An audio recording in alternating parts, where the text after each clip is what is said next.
Hey guys, back with another video. I'm filming from my hand, so I'm sorry if it's going to be a little shaky, but as you can see right here, I got the Suzuki Eiger 400.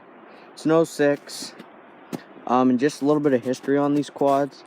I was just doing some research the other day, and these are still made today, which sounds weird. They are not called an Eiger, and the plastics are different. They're called a King Quad 400. Now, they don't make any other Suzuki models that they made before, unless they're still making, they've changed the name and kept the same chassis and everything.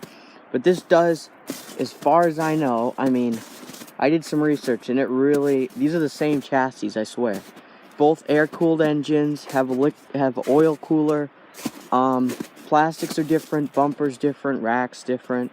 The newer 400 King Quad has a gauge, an electronic LCD gauge, and it has some settings in it. This just has your normal analog, I think that's what it's called, and it's got the oil overheating light or whatever, just overheating in neutral and reverse and lights, and it's not too fancy. But yeah, so the new King Quad 400s, which they've had out for a while, come in either a 5-speed or an automatic, and so did this, and this is a 5-speed and semi-auto.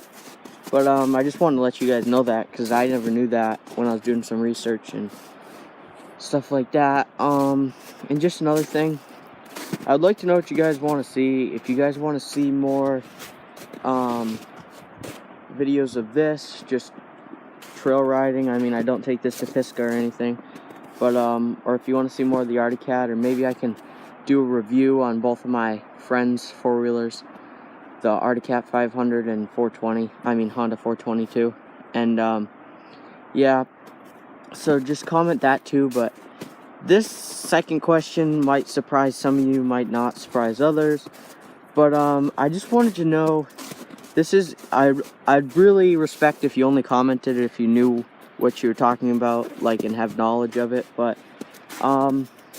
so I've kind of been looking just on Craigslist and stuff for different four-wheeler, because my Arctic Cat's full-time four-wheel drive, and it's not as fun then, and it's only a 250, and it works good and everything, and if I can't find a good deal on anything, then I can keep it. I'm not dying to sell it. There's nothing wrong with it, but I just would like something with a little bit more power and stuff, just for the hills at Pisgah and stuff, just to keep up with the 420 and stuff. Just can kind of work it a little bit more than I'd like.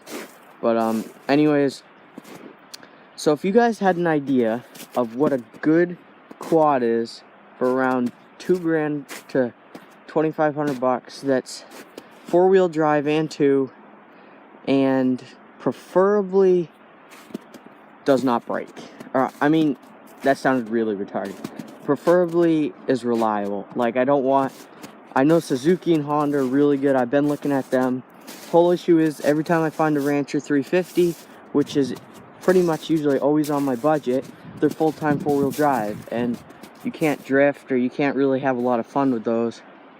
And I know they made 2x4 and 4x4 switches, and I looked at that, and that switch brand new is almost $400. So it's you could use that $400 to upgrade to just a bigger quad.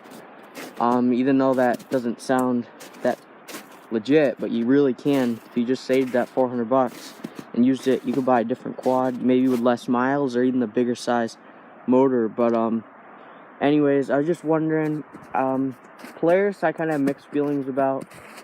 Some of the stuff they make is good, and then some of it's just crapshoot.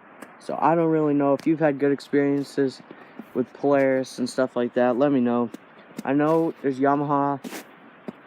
They make a Kodiak and a Grizzly I've looked at, but anytime I look, I either find one that's been through hell and back, or it's got too many miles on it, or they're just way too much money. So anyways, if you have models that you know are pretty reliable but still have power and are 2 and 4, let me know. Not buying a Can-Am, which might bother some of you guys, but not only are they expensive, but I've just heard they're hard to work on, and they're just bad experiences, and maybe not the newer ones, I just know the older. But anyways, if you just had any knowledge, I'd really respect it if you commented on both what a good quad is for around that price range, and then that's an upgrade from my Arctic Cat, and then what you guys want to see. And thank you for watching. I really want to thank you guys. I hit 46 subscribers the other day, and that might not seem like a lot, but my channel's growing, and I appreciate that. And I just wanted to ask you guys these questions just so I wanted to hear you guys' input, and yeah, so I'll see you guys next time, and stay tuned for more.